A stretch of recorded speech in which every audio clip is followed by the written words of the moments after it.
ஈஸ்வரி கேட்ட ஒரு மணாளனை தேடி வரேன். இதுவரை காணவில்லையே. தந்தையே, நீ கூறிய பிரகாரம் எங்கள் தந்தைக்கு மாப்பிள்ளை தேடி கண்டுபிடித்து கொண்டு வந்து விட்டோம். அப்படியா? ஆமா. எங்கடா அந்த மாப்பிள்ளை? அப்படியா?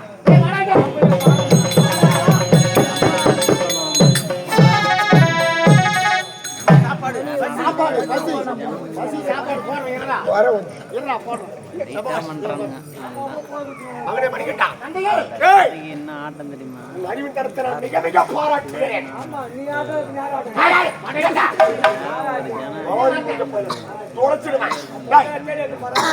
கேட்ட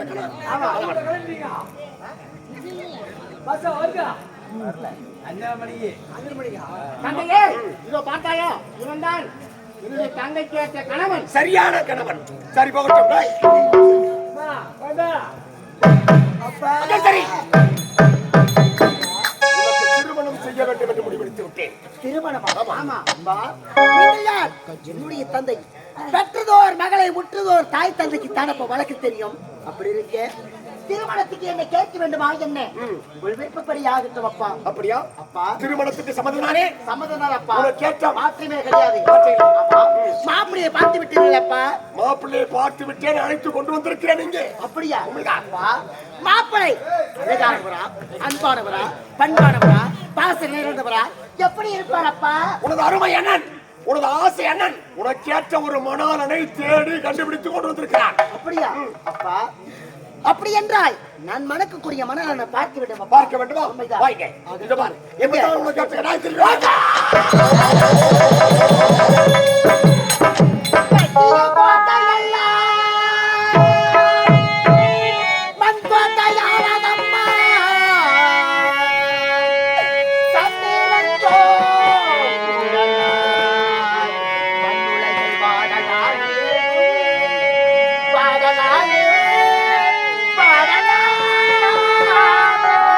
கட்டிய கோட்டையெல்லாம் மண்ணாடானதம்மா, கண்டிருந்து குருடனாயே வாடலானேன், மங்கனால் வாடலானே.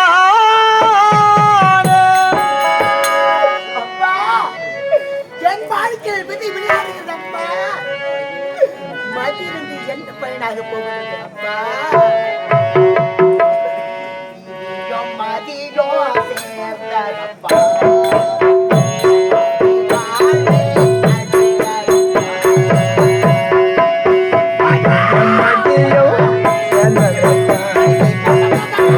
வாழ்க்கை அழிந்ததப்பா.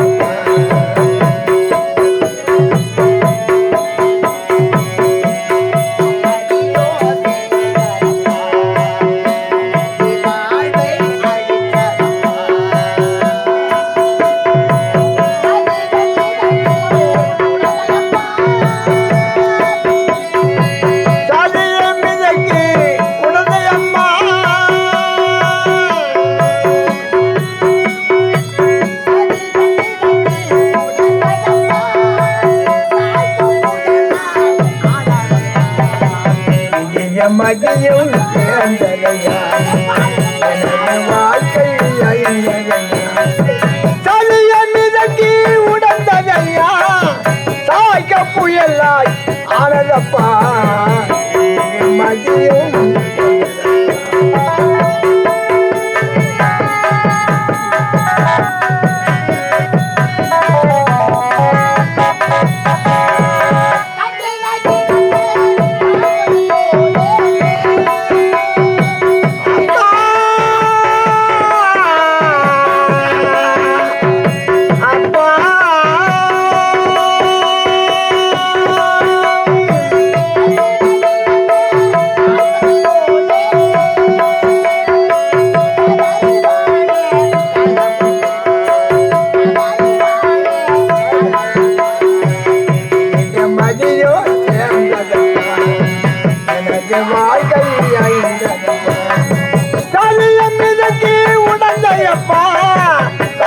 புயலாய் ஆனதப்பா.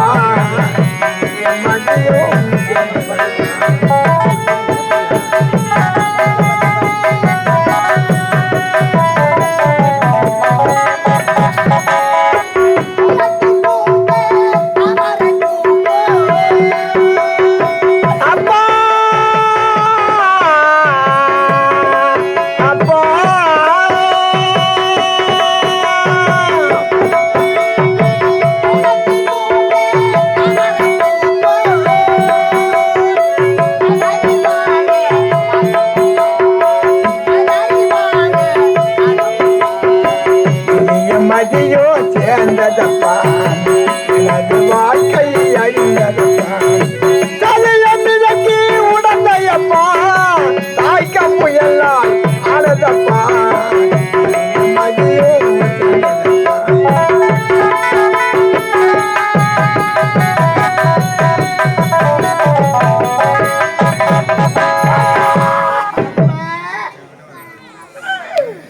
எனக்கு கோன் குறுகி குஷ்டமடித்த இவர்தான் எனக்கு மாப்பிள்ளையா கிடைத்தார் அப்பா. எனக்கு திருமணம் என்று கூறியதும் நான் சந்தோஷப்பட்டப்ப, நான் ஆசைப்பட்டப்ப. தாய் விட்டு விட்டு கணவரை விடு மாமியார் வீட்டுக்கு சென்று மாமியார் மாமனோரோடு சந்தோஷமாக இருக்கலாம் என்று ஆசைப்பட்டேன். ஆனால் இந்த கோன் குறுகி குஷ்டமடித்த இவர்தான் மாப்பிள்ளை என்று கூறுகிறீர்கள். முந்தி தவம் இருந்து 300 நாள் சுமந்து அங்க நோக ஈண்டெடுத்த என் தாய் இருந்திருந்தார். எனக்கு இப்பேற்பட்ட மாப்பிள்ளையை பார்த்திருப்பார்கள் அப்பா. அப்பா வெள்ளி கிணக்கல் அமுத எடுத்து வெள்ளி நிலா வா என்று வரவழைத்து உன்னமா மகளை என்று ஊட்டி வளர்த்த கரத்தால் உனக்கு எப்படி அப்பா இந்த மகன் வந்தது? இன்னவரை திருமணம் செய்து கொள்ள என்னால முடியாதப்பா. முடியாதப்பா. உன் திருமணத்தை ஆடம்பரமாக செய்ய வேண்டும் என்று ஆசைப்பட்டேன். ஆனால் என் எண்ணத்தில் இடி விழுந்துவிட்டது. அது என்ன சொன்னால், பெற்றெடுத்த தாய் தந்தையரை விட ஒரு பெண் கன்னி பருவம் நீங்கி மங்கை பருவம் அடைந்து விட்டால் தொட்டு தாலி கட்டிய கணவன் தான் முக்கியம். அவனுடைய வார்த்தை தான் கேட்பேன். அவனுக்கு தான் மன்னிப்பு கேட்ப சொல்லுகிறேன். நீங்கள் காட்டும் அன்பு இதுதானா அப்பா? இந்த பாவியை மன்னிக்க கூடாதப்பா. இந்த பாவியை மன்னிக்க சரி, மன்னித்து விடுகிறேன். இந்த திருமணத்தை இப்போது நிறுத்தி விடுகிறேன். நீ செய்த தவறுக்கு உங்கள் அண்ணனிடத்தில் மன்னிக்கிறேன். அப்பா மன்னிப்புகிறேன். நீங்கள் 1000 முறை எடுத்து வரைத்தாலும் மன்னிப்பு மட்டும் என்னால் கேட்க முடியாதப்பா. முடியாது. ஒற்றை சிரிக்கு உனக்கு எங்க இருந்தவன்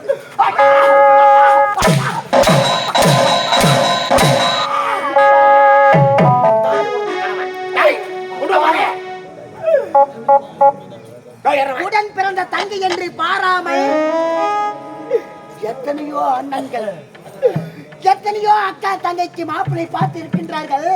ஆனால் என்னுடைய அண்ணன் எனக்கு பார்த்த மாப்பிள்ளைய பார்த்தீர்களா? அண்ணா அண்ணன் காட்டிய வழியம்மா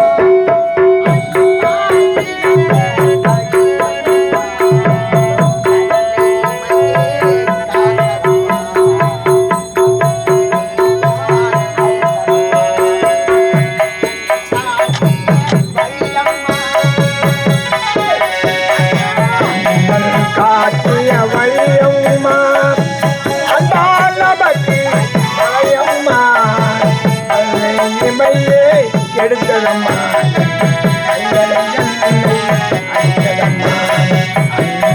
காட்டிய வழியம்மா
இல்லையா? உனக்கு அருமையாக திருமணம் செய்ய வேண்டும் என்று ஆசைப்பட்டேன். அந்தனர் மந்திரம் ஓத அரசாணி வளம் வந்து அருந்ததி பார்த்து ஒட்டிய மேலம் குறைபடாமல் உன் திருமணத்தை செய்து முடிக்க வேண்டும் என்று ஆசைப்பட்டேன். ஆனால் என் எண்ணத்துல மண்ண மாறி போட்டுட்டேன். டேய், அவன் சம்மதம் கேளு. எழுந்துடுறா உனக்கு திருமணம் பசி. ஆமா பசி. திருமணம் நடந்த உடனே உங்களுக்கு சாப்பாடு தான்டா. பசி எந்த நேரம் பார்த்தாலும் பசி பசி. திருமணமா? ஆமா எனக்கு முதல்ல சாப்பாடு கல்யாணம் ராஜா. கல்யாணம் திருமணம் நடக்கிற பிறகு உனக்கு சாப்பாடு உனக்குதான். சாப்பாடு போட்டா போதும். ஏய் சாப்பாடு போடுறேன்டா. கல்யாணம் முடிந்த பிறகு சாப்பாடு தான். திருமணம் முடிந்த உடனே உனக்கு நிறைய சாப்பாடு. திருமணமா? ஆமா இந்த பொண்ணா? ஆமாண்டா. அது எந்த நேரம் சாவுடு போல ஆயுதுங்கிறது அது ஏன் மேல கட்ட பாக்குறியா? என்னது? இவருங்கிற லட்சணத்துக்கு அது ஆயுது. எந்த நேரம் பாரு ஆயுதுங்கிறது அது ஏன் மேல கட்ட பாக்குறேன். இருந்தாலும் பொண்ணு ரொம்ப சூப்பரா இருக்குதியா? ஆமாண்டா. அந்த சூப்பரா இருக்கிற பொண்ணு என் தலைமையில கட்ட போனா அந்த பொண்ணு எங்கேயோ போல் போய்க்குது. ஏ மடையா எவ்வளவு ஆனவனா அவனுக்கு? போடு போய்தான். ஏய் அந்த பொண்ணு எங்கேயோ போல் போய் தாலி அறக்க அந்த பொண்ணு யார் நான் தாலி கட்டுறதா? என் குழந்தை ஏய். எங்க அட ஏவு புடிச்சவங்க. நீ வந்து நான் பேசுறேன். எந்த நேரம் பாரு ஆயுதுங்க இருக்குது. சாவு விடா இல்லையா? அறிவுட்டவனே, திருமணம் என்பது அன்றைய சொர்க்கத்தில் ஆண்டவனால் உண்டாக்கப்பட்டது. இன்னாருக்கு இன்னார் என்று அப்படி இருக்க உங்க ரெண்டு பேருக்கு திருமணம் அன்றைய ஆண்டவனால் நிர்ணயிக்கப்பட்டிருக்குது. அந்த கல்யாணம் நடந்தா தீரும். சீக்கிரம் மாலை வாங்கி மாத்து. அதட்ட புடி. கல்யாணம் பண்ணிக்கிறேன். எனக்கு ஹீரோ போட்டா வாங்கி தரியா? ஊசி போட போட்டா ஹீரோண்டா ஹீரோண்டா ஈரோட்ட வாய் கொடுத்தா அந்த கையில புடிச்சு ஒச்சான்னு வச்சுக்க வண்டியா எங்கடா கூட மட்டத்தா விடுவாரு. போடாம் போடாம். வேற எதுவும் இல்லையா? என்ன சாமா? குண்டா அண்டா குண்டா வெட்டு சீர் வருஷம் தானே எவ்வளவு கட்டாலும் கொடுக்கலாம். நாடு என் மேல அப்படின்னா நான் சரி.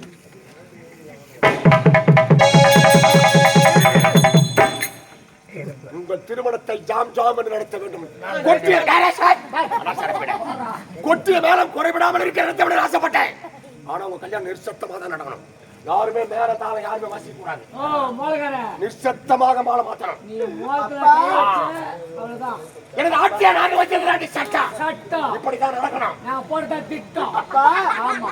ஒரு திருமணம் என்றால் அம்மி மிதித்து எழுந்ததை பார்த்து அரசாணை வளம் வந்து அந்த முதல் போது கொட்டிய மேளங்கள் குறவுபடாமல் தாலி கட்டுவார்கள் அப்பா.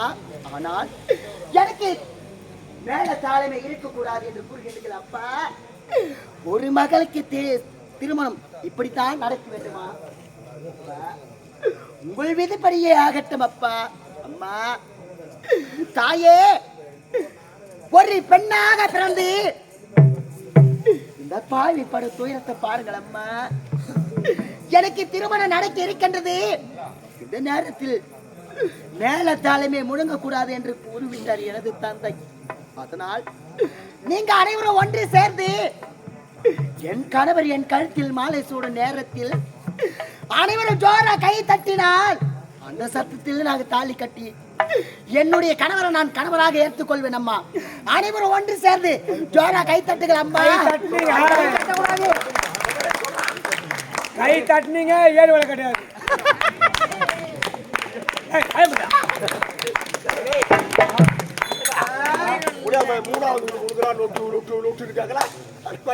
ஆயா ஆயா உனக்கு கை தட்டு செய்து ஆயா கை தட்டினா உனக்கு ஓஏபி பிடிச்சு கட் பண்றேன்.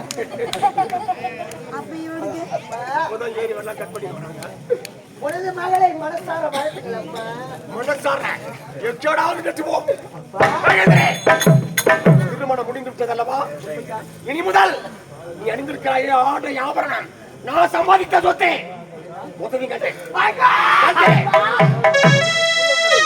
ஒரு நாட்டு இளையரசாக திகழ்ந்து எனக்கு யாரை ஆபரணங்கள் சொந்தம் கிடையாது. இந்த யாரை ஆபரணங்கள் அனைத்து அப்பா யாரைத்தான் நம்புவதோ வேதை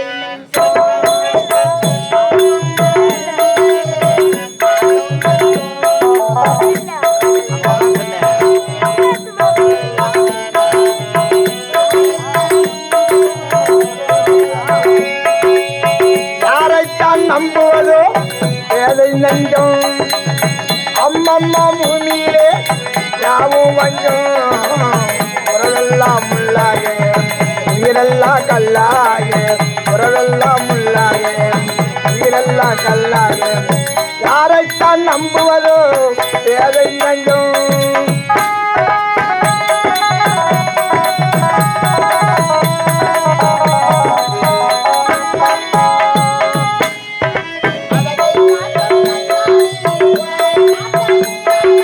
அழகை காட்ட கண்ணாடி காட்டக்கூடாதா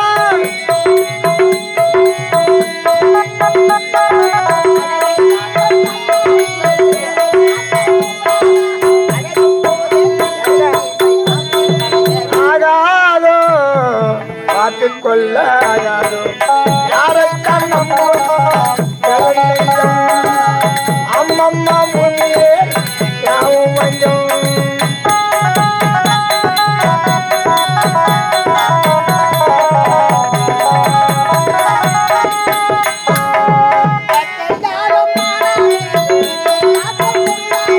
எத்தையாடும் மானானே எத்தை காட்டும் பொருளானே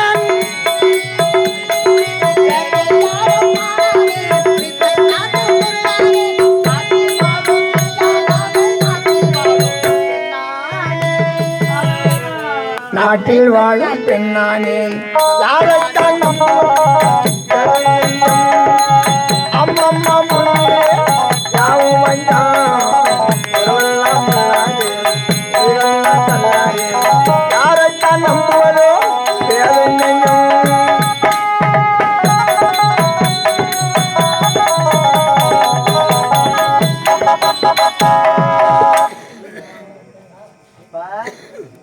நீங்கள் கூறிய பிரகாரம் தயாரங்கள் அனைத்தும் ஆகியிருக்கிறேன். மகேஸ்வரி, அது மட்டுமல்ல, இனி முதல் இந்த நாட்டின் எல்லைப்புறத்திலே நீ தலை காட்டவே கூடாது. பெற்று வளர்த்த தாய் தன்னுடைய வார்த்தையை கேட்காத உன்னை போன்ற பெண்களுக்கு இது ஒரு சரியான பாடமாக இருக்கட்ட நாய். சீர்வர் செய்யுங்க உடவுகையில போட்டே தருவா தாயே தர்மலட்சுமி 66 கோடி அசுர மக்களுக்கெல்லாம் தலைவனான். அகில உலகத்தை ஆட்டி படைக்க வேண்டும் என்று ஆதி சிவனிடத்திலே அரிய பெரிய வரங்களை பெற்றிருக்கிறேன்.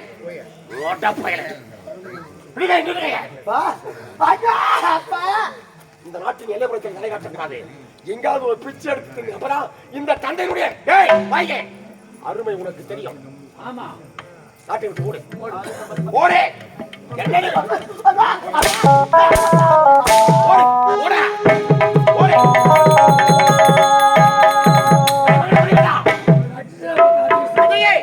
லாட்டு சீட்டு உனது தங்கையை நாட்டை விட்டு விரட்டி விட்டேன். அவளை பின்தொடரே. அவள் எங்கே போகிறாள், எப்படி பிழைக்கிறாள் என்று அவளை கண்காணித்து வர வேண்டும். ஆகட்டும் தந்தையே, சென்று வருகின்றேன். சென்று வா.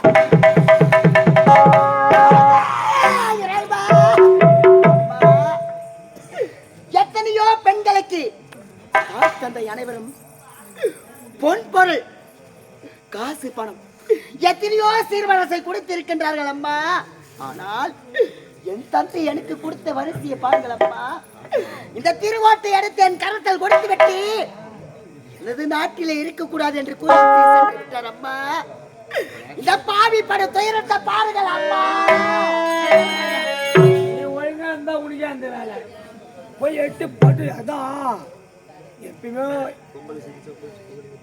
பொம்பளை சிரிச்சா போச்சு, புகையில விரிச்சா போச்சு.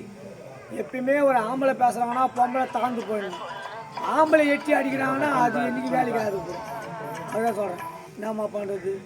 ஒரு நாட்டு இளவரசி படாத துயரம் பட்டு அழுது